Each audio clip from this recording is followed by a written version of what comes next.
संस्काराने तथागत बुद्ध आणि डॉक्टर बाबासाहेब आंबेडकर यांच्या संस्काराने तुम्ही आम्ही घडलो आहोत आणि तुमच्या माझ्या जीवनामधले आज जे सुखाचे आनंदाचे दिवस आहे हे त्या महामानवांमुळे आहे। त्या सगळ्या महामानवांच्या चरणी मी नतमस्तक होतो।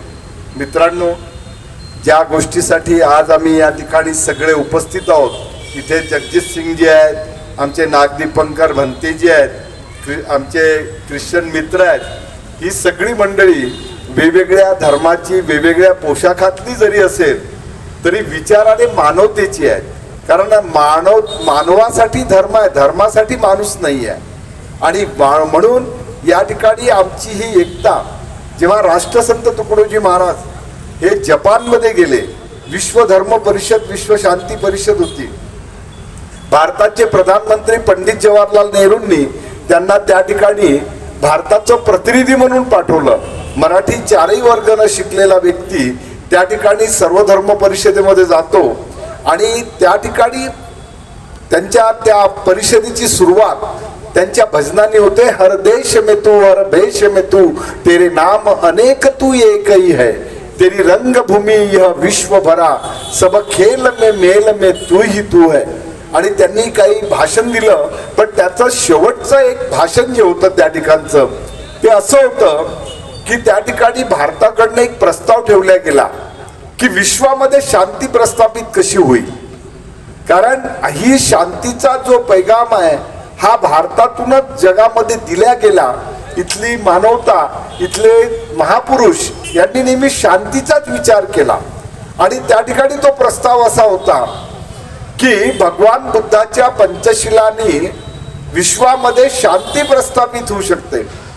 पण त्याच्यावर इतका वाद निर्माण झाला, तुकडोजी महाराज मेरी जपान यात्रा पुस्तकात लिहितात की माझ्या शेजारी एक जपानी पोरगा होता, मी दुभाषीच्या माध्यमातून त्याला सांगितलं की या ठिकाणी जो वादविवाद सुरू आहे, तू उभं राहून विचार यांना, तुम्ही पीस कॉन्फरन्स साठी आले की हॉट कॉन्फरन्स साठी आले, तुम्ही शांतीच्या गप्पा मारायला आले की इथे गरमागरमीचे झगडे करायला आले।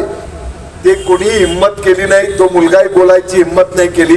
तेव्हा त्या सभेचे जे अध्यक्ष होते त्यांनी तुकडोजी महाराजांकडे बोट दाखवला आणि भारतातून आलेले हे व्यक्ती या विषयावर बोलतील असं तुकडोजी महाराजांबद्दल बोलले। महाराज जेव्हा उभे झाले तेव्हा तुकडोजी महाराज म्हणतात, सर्व सभागृह एकदम शांत झालं आणि मी प्रत्येकाला विचारलं की तुम्हाला भगवान बुद्धाचा पंचशील माहीत आहे का।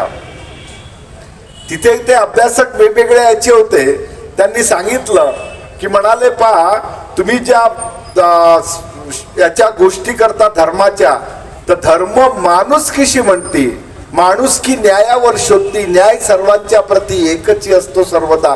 आणि जेव्हा एक एक शील बुद्धाचं त्यांनी सांगितलं की बा खोटं बोला, असं तुमच्या कोणता धर्म इथे आहे की जे धर्मवान म्हणत असेल की तुमच्या धर्मात लिहिलं आहे खोटं बोललं पाहिजे। म्हणे व्यभिचार, हिंसा, व्यसनाधीनता हे कुठल्या धर्मामध्ये लिहिलं आहे? जर सगळ्या धर्माला हेच जर मान्य असेल आणि भगवान बुद्धांनी ते याआधी मांडणी केली आहे त्याची, आणि आम्हाला दुःख मुक्तीचा मार्ग दाखवला, त्या मार्गाने जर आम्हाला चालायचं आहे, चालू शकतो, पूर्ण विश्व त्याच्यासाठी एकत्र येऊ शकतं, तर तुम्ही वाद कशाला करता? तुकडोजी महाराजांचं ते भाषण त्यांच्या पुस्तकामध्ये आहे। त्यांच्या एका एका शब्दावर टाळी बसत होती आणि सर्व सभागृहांनी एक मताने तो ठराव पास केला की विश्वामध्ये शांती प्रस्थापित भगवान बुद्धाच्या पंचशिलांनी होऊ शकते। आणि 1955 ची गोष्ट आहे, बाबासाहेब धर्मांतरण करायचे होते आणि तुकडोजी महाराज लिहितात, जर तो ठराव त्या ठिकाणी नाकारला गेला असता तर मी त्या सगळ्या सभागृहाचा निषेध केला असता, कारण माझ्या भगवान बुद्धाचं आणि भारताचा अपमान मी कधी सहन करू शकलो नसतो। आणि जेव्हा ते भारतात आले तर भारतात जावेद भैया कोणत्या ओबीसीने त्यांचा सत्कार नाही केला, कारण ओबीसी तर तसंही भयाला कधी काही समजलंच नाही की आपण कुठं काय केलं पाहिजे काय नाही केलं पाहिजे। त्या ठिकाणी त्यांचा सत्कार केला। पंडित रेवानाथ कवाडे, वामनराव गोडबोले, तुम्ही वामनराव गोडबोलेंचं दीक्षेवरचं जे पुस्तक आहे त्याच्यामध्ये तो पूर्ण वृत्तांत दिला आहे. आणि त्या ठिकाणी वामनराव गोडबोले असं म्हणतात की मी अनेक दिवसापासून पाहत होतो की तुकडोजी महाराज नावाचे हे संत गावागावामध्ये जाऊन बुद्धावर बोलतात, बुद्धाचा विचार सांगतात, म्हणून त्यांच्याबद्दल मला एक उत्सुकता होती, आदर होता आणि मी त्यांचा सत्कार त्यांनी घेतला. त्याचे फोटोग्राफ्स आणि त्याचा सगळा वृत्तांत अवेलेबल आहे. मित्रांनो, 2500वी बुद्धाची जयंती तुकडोजी महाराजांनी चिमूरच्या भागात 100 खेड्यामध्ये एक समयदान यज्ञ म्हणून, समयदान एक नवीन यज्ञाला स्वरूप आणलं होतं. तेल तुपाचा यज्ञ नाही, कारण इथल्या पंडितांनी तेल तुपाचे यज्ञ केले होते. त्यांनी सांगितलं वेळेचा यज्ञ, तुम्ही तुमचा वेळ समाजाच्या हितासाठी द्या, अशा प्रकारचा प्रयोग केला. हे सर्व सांगण्यापाठीमागचं कारण आणखी एक सांगतो की या ठिकाणी जावेद भैया बसले आहेत. जावेद पाशाचे वडील हे तुकडोजी महाराजांच्या गुरुकुंज आश्रमात शिकले आणि जेव्हा एक दिवस त्यांचे वडील प्रार्थनेला चालले होते आणि समोर तुकडोजी महाराज दिसले, तर तुकडोजी महाराज त्यांना विचारतात, क्यों रे गनी, हो गई क्या प्रार्थना? ते म्हणाले, नहीं महाराज जी, नमाज पढ़ा क्या तूने? बोले, नहीं महाराज, मैं आज तुम्हारे साथ में प्रार्थना में बैठता हूँ.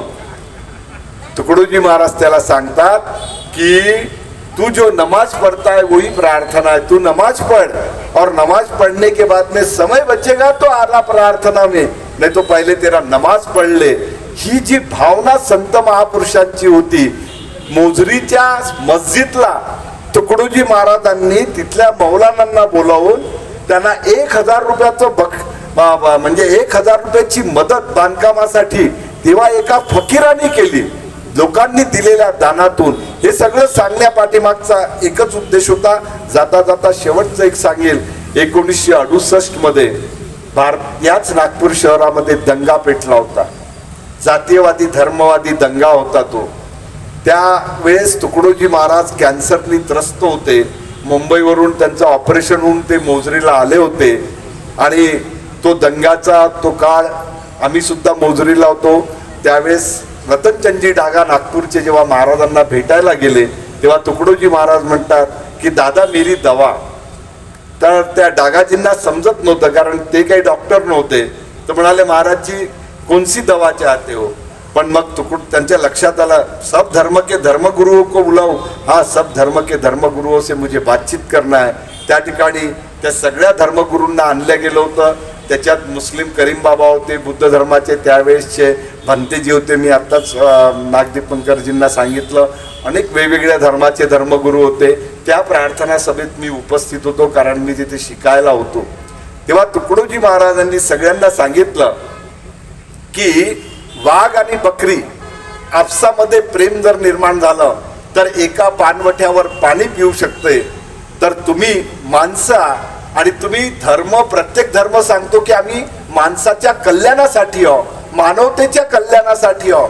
मग हा वाद कशासाठी, हा झगडा कशासाठी, ही भांडणं कशासाठी? आणि त्या ठिकाणी अनेक काही गोष्टी ते बोललेत. त्या ठिकाणी म्हणजे आणि ही गोष्ट केव्हाची, 11 सप्टेंबर 1968 आणि तुकडोजी महाराजांचं निर्वाण झालं 11 ऑक्टोबर 1968.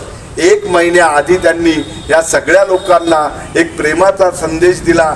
आणि नागपूर शहरामध्ये आम्ही तो प्रयोग जेव्हा जेव्हा मला समजायला लागलं, डागाजींच्या सोबत मी होतो त्यावेळेस भदंत आनंद कौशल्यान सगळ्यात मोठं योगदान आमची ती नागपूर नागरिक शांतता समिती होती.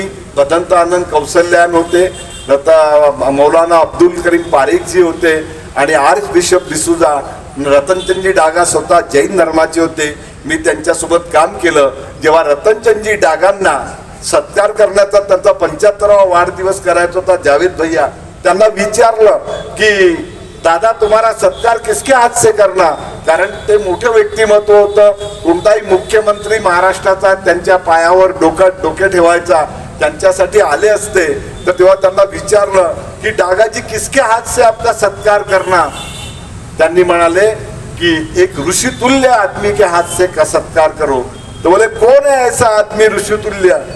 तो डागाजी बने मेरे सत्कार करने लायक एक ही आदमी नागपुर शहर के अंदर में है. बोले ना भारत में है, ना महाराष्ट्र में है. बोले कौन है?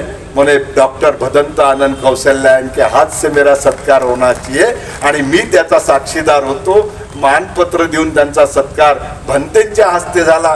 मी जेव्हा डागाजीकडे जायचं, भंतेच्या आणि डागाजींच्या गोष्टी खूप मजाकीच्या चालायच्या. एक दिवस भंतेजीला म्हणतात, भंतेजी तुम्हारे पर्स में तो बहुत पैसे होते हैं, तुम पंडित लोगों को पैसे की क्या जरूरत होती है. डागा ते म्हणाले, हंसून म्हणाले कि देखो बोले पंडित जी के पास में पैसे है तो लोग भी उसको पूछते हैं बोले, नहीं तो पंडित दर दर घुमे रहते म्हणे की हमको कुछ चाहिए. म्हणजे याचा अर्थ पैशाचा सदुपयोग. कारण या ठिकाणी जे आपले नाग दीपंकरजी बसले आहेत, मला आश्चर्य या माणसाचं वाटतं, या भंतेंचं वाटतं की या भंतेंचं जे जे दान भेटतं ते दान गरीब पोरांना शिक्षणासाठी ते देत राहतं. बहुजन सौरभचे भागधारक एक भंते बनू शकतो हे लक्षात ठेवा. भागधारक म्हणजे फुकटात भागधारक नाही होत. संध्याताई या ठिकाणी बसले आहेत, पहिले 25,000 रुपये आणून त्यांनी भागधारक बनले. म्हणजे एक फकीर सुद्धा आपल्या दानातले पैसे चांगल्या कामासाठी खर्च करू शकतो. ही बुद्धाच्या तत्वज्ञानाची शिकवण तुमच्या माझ्यामध्ये यावी हीच अपेक्षा. आणि शेवटी जाताना एवढंच म्हणतो, मानवता ही पंथ मेरा, इंसानियत है पक्ष मेरा, सबकी भलाई धर्म मेरा, दुविधा को हटाना वर्म मेरा, एक जात बनाना कर्म मेरा, सब साथ चलाना मर्म मेरा, नीच ऊंच हटाना गर्व मेरा और गिरते को उठाना स्वर्ग मेरा. ही बाबासाहेबांनी भारतीय संविधानातून दिलेली शिकवण तुमच्या माझ्या अंगी उतरावी एवढंच बोलतो. नमो बुद्धाय. जय भीम.